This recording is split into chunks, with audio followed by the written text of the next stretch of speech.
टीजीआई welding के लिए सामान्य उपयोग किया जाने वाला गैस।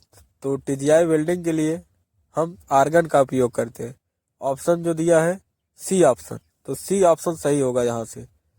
टीजीआई वेल्डिंग के लिए आर्गन का उपयोग करते हैं। संवेदक प्रमापी किस काम में प्रयोग होता है?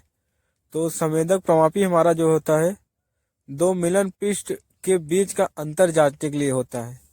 तो यहाँ से हमारा ए ऑप्शन सही हो जाएगा। रैखिक मापन के रूप में किस उपकरण का उपयोग किया जाता है? तो रैखिक मापन के लिए ऑप्शन दिया बाहरी कैलीपर, अंतः कैलीपर, स्टील स्क्राइबर। तो यहाँ से हम ऑप्शन सी सही हो जाएगा। तो स्टील रोल का उपयोग करते हैं। रैखिक मापन के रूप में किस उपकरण का उपयोग किया जाता है?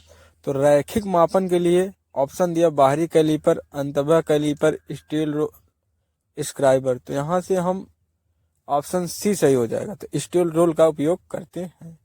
स्टील रोल बनाया जाता है। स्टील रोल जो होता है हमारा स्प्रिंग स्टील का बनाया जाता है। यहाँ से ऑप्शन बी सही हो जाएगा। दूसरा क्वेश्चन जो है सिंक रोल प्रयोग किया जाता है। तो सिंक रोल जो है पैटर्न मेकर के लिए उपयोग किया जाता है। तो यहाँ से हमारा सी ऑप्शन सही हो जाएगा।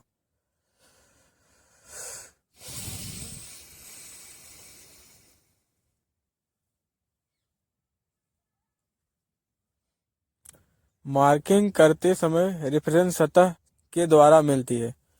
तो रेफरेंस सतह हमारा जो होता है काम करने के लिए ड्राइंग के द्वारा मिलती है। तो यहाँ से हमारा सी ऑप्शन सही होगा। एक स्केल जिसके दो अंशांकन के बीच की दूरी उस अंशांकन के मान के समानुपातिक हो तो वह स्केल कहलाती है। तो ऑप्शन दिया है regular scale, linear scale, line scale, equidistant scale. तो यहाँ से हमारा ऑप्शन लीनियर स्केल हो जाएगा, बी ऑप्शन। एक स्टील रोल के बारे में कौन सा सही कथन है? तो ऑप्शन दिए marking instrument, precision instrument, checking instrument, direct reading measuring instrument. तो स्टील रोल जो होता है हमारा डायरेक्ट रीडिंग मेजरिंग टूल के आता है। तो यहाँ से हो जाएगा ऑप्शन डी सही। इंजीनियर्स स्टील रोल की रीडिंग परिशुद्धता है। तो ऑप्शन दिया है 1.0 mm, 0.5 mm, 1.5 mm, 2.0 mm। तो यहाँ से हमारा ऑप्शन बी सही होगा, 0.5 mm। अगला क्वेश्चन जो है एक रैखिक मापन उपकरण है। तो रैखिक मापन उपकरण जो होता है हमारा स्टील रोल होता है। तो यहाँ स्टील रोल ऑप्शन ए में है। तो ए ऑप्शन सही हो जाएगा। एक स्केल जिसके दो अंशांकन के बीच की दूरी उस अंशांकन के मान के समानुपातिक हो तो वह स्केल कहलाती है। तो ऑप्शन दिया है regular scale, linear scale, line scale, equidistant scale. तो यहाँ से हमारा ऑप्शन लीनियर स्केल हो जाएगा, बी ऑप्शन। स्क्राइबर बने होते हैं। तो स्क्राइबर हमारे हाई कार्बन स्टील के बने होते हैं। तो यहाँ ऑप्शन सी दिया है, सी सही होगा। तो स्क्राइबर जो होते हैं हमारे हाई कार्बन स्टील के बने होते हैं। जो इसका तीक्ष्ण बिंदु कोण होता है ऑप्शन में पूछा जाता है तो 15 से 20 डिग्री तक होता है। अगला क्वेश्चन है साक्ष्य अंकन करने के लिए उपयुक्त पंचचित्र का चयन करें। तो यहाँ से हमारा 60 अंश हो जाएगा। छिद्र में से डावेल तथा रिवेट को बाहर निकालने के लिए निम्नलिखित में से किसका प्रयोग किया जाता है? तो ऑप्शन दिया है सेंटर पंच, प्रिक पंच, पिन पंच, हॉलो पंच। तो यहाँ से हमारा हो जाएगा ऑप्शन सी सही, पिन पंच का उपयोग करते हैं, जैसा कि नीचे दिया है सॉल्व में। काटने के लिए पाइप की लंबाई को सूचित करने हेतु उपयोग किया जाने वाला उपकरण है। तो ऑप्शन दिया है हैमर, स्क्राइबर, स्क्रू, नेल्स। तो यहाँ से हमारा ऑप्शन बी सही होगा, स्क्राइबर। खोखले पंच का प्रयोजन है।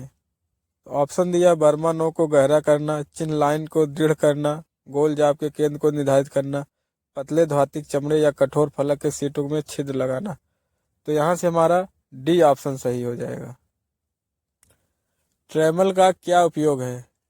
ऑप्शन दिया है बड़े वृत्त को बनाना, सीधी रेखा खींचना, थोक सामग्री को खोदना, या दो मिले हुए सतहों के बीच में खाली जगह की जांच करना।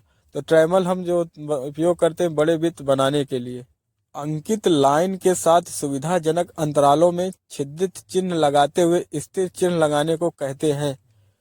तो ऑप्शन दिया है punch mark, witness mark, line mark, drill mark.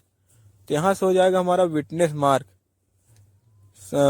Prick dart punch के नाम से भी जानते हैं, जिसका कोण जो होता है 60 अंश का होता है। फ्रिक पंच को हम विटनेस मार्क के नाम से भी जानते हैं। निम्न में से कौन सी एंगल प्लेट इस प्रकार से समायोज्य है ताकि दोनों सतहों को एक कोण पर रखा जा सके? तो ऑप्शन में दिया है box angle plate, slotted type angle plate, plain solid angle plate, swivel type angle plate. यहाँ से हमारा ऑप्शन डी सही हो जाएगा। साइन बार का प्रयोग किया जाता है, तो हम साइन बार का जो प्रयोग करते हैं टेपर जाब का कोण ज्ञात करने के लिए किया जाता है। तो यहाँ से हमारा बी ऑप्शन सही हो जाएगा।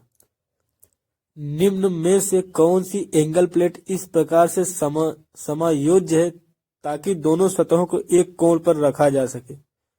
तो ऑप्शन में दिया है box angle plate, slotted type angle plate, plain solid angle plate, swivel type angle plate. यहाँ से हमारा ऑप्शन डी सही हो जाएगा। निर्मुक्त ऊष्मा का मापन किस सहायता से किया जाता है? तो हम निर्मुक्त ऊष्मा का मापन एनर्जी मीटर से करते हैं। तो यहाँ से हमारा ऑप्शन ए सही हो जाएगा। अगला क्वेश्चन जो है वर्ग डी में किस क्लास वर्ग की आग आती है? तो वर्ग डी में विद्युत से लगी आती है। इसे बुझाने के लिए सीटीसी का प्रयोग करते हैं, जिसे हेलोन के नाम से जाना जाता है।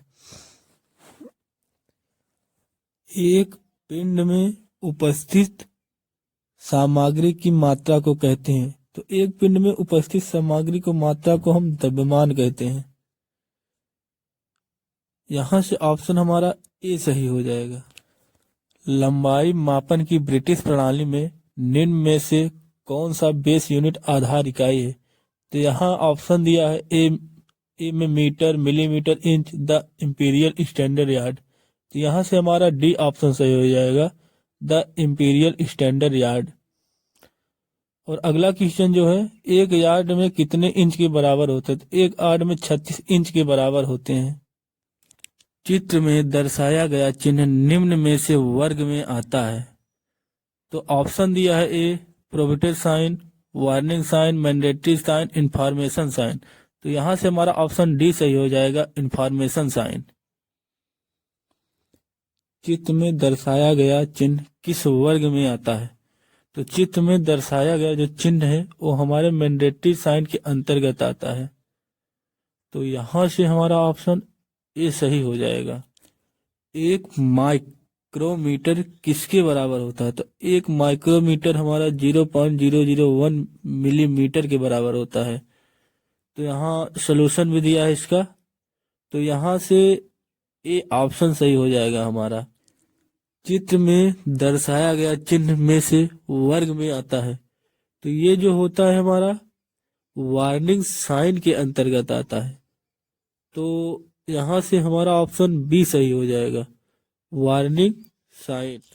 धारा का यूनिट होता है, तो धारा का यूनिट एम्पियर होता है। यहाँ से हमारा सी ऑप्शन सही हो जाएगा। अगला क्वेश्चन जो है 60 डिग्री सेल्सियस को फ़ारेनहाइट में परिवर्तित करें। तो जब हम परिवर्तित करेंगे तो 140 फ़ारेनहाइट आ जाएगा। यहाँ से मशीनरी की समतलन के लिए प्रयोग किया जाता है। तो यहाँ हम समतलन के लिए प्रयोग करते हैं, जैसे ऑप्शन दिया scale, spirit level, bevel protractor, gauge block. तो यहाँ से हम स्पिरिट लेवल का प्रयोग करते हैं। ऑप्शन बी सही होगा। निम्नलिखित में से कौन सा कंपैरेटर का उदाहरण है? तो ऑप्शन दिया है vernier caliper, micrometer, dial gauge, steel rule. तो कंपैरेटर का उदाहरण जो होता है हमारा डायल गेज होता है। यहाँ से ऑप्शन सी सही होगा। क्वेश्चन दिया है which of the following is not a tool instrument use for marking. तो यहाँ ऑप्शन दिया है angle plate, V block, surface plate, dial indicator. तो यहाँ से हमारा आंसर होगा डायल इंडिकेटर हो जाएगा, डी ऑप्शन सही होगा। जब बार का आकार उसके से विनिर्दिष्ट किया जाता है, तो जब बार को हम रोलरों के केंद्र से बीच की दूरी से करते हैं, तो यहाँ ऑप्शन जो दिया है हमारा भार, दो रोलरों के बीच की केंद्र की दूरी, कुल लंबाई, रोलरों को आकार, तो यहाँ से हमारा ऑप्शन बी सही होगा। साइन बार की लंबाई के बीच की दूरी है, तो साइन बार की जो लंबाई की दूरी होती है दोनों रोलरों के बीच की दूरी होती है, तो यहाँ से हमारा ऑप्शन बी सही होगा, रोलरों के बीच केंद्र से केंद्र की दूरी। स्लिप गेज के मापन फलकों की फिनिशिंग की जाती है, तो हमें अच्छी फिनिशिंग के लिए हमें लैपिंग कंपाउंड का यूज करते हैं, तो यहाँ से हमारा ऑप्शन सी सही हो जाएगा।